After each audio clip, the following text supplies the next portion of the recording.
Hello again, and welcome to Shrewsbury Film Society Online. Our second online film this year is pretty much the polar opposite to the last one, which was Louis Buñuel's The Discreet Charm of the Bourgeoisie.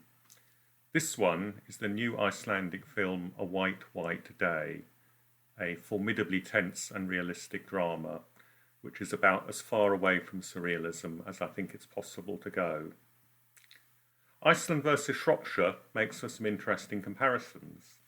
Iceland has a population of about 350,000, and I think Shropshire's at the moment is around 320,000.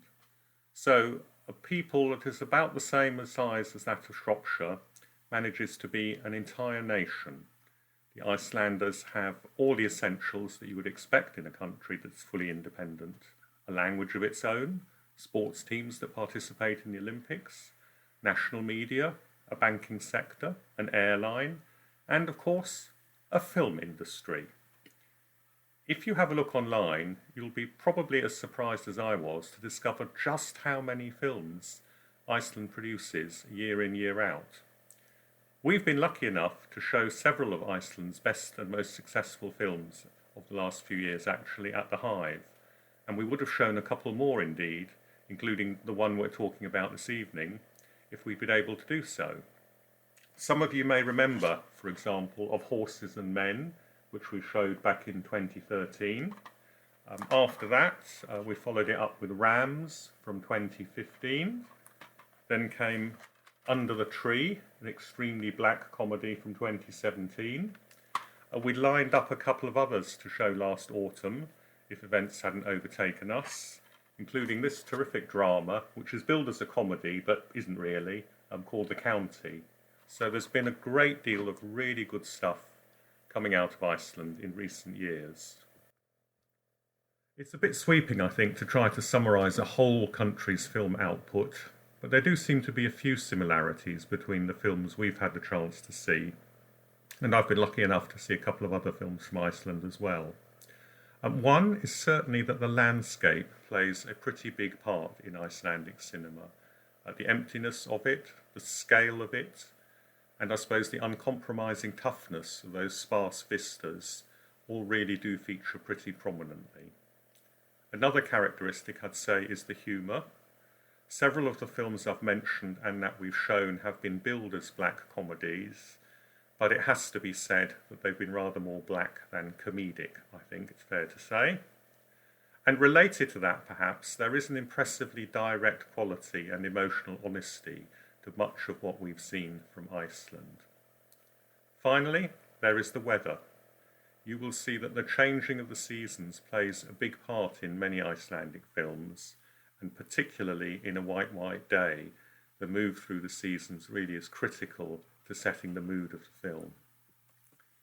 The title, A White, White Day, according to the director, comes from an Icelandic proverb which reads, "On days when everything is white and there is no longer any difference between the earth and the sky, then the dead can talk to us." Film buffs might actually wonder whether the title of this film is in any way related to Andrei Tarkovsky's great Russian film Mirror, because that had the working title White, White Day.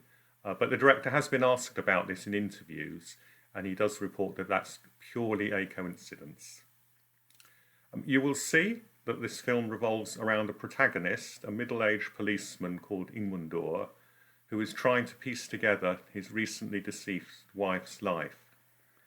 As his suspicions about her grow, so does his anger, and ultimately he doesn't manage to contain that.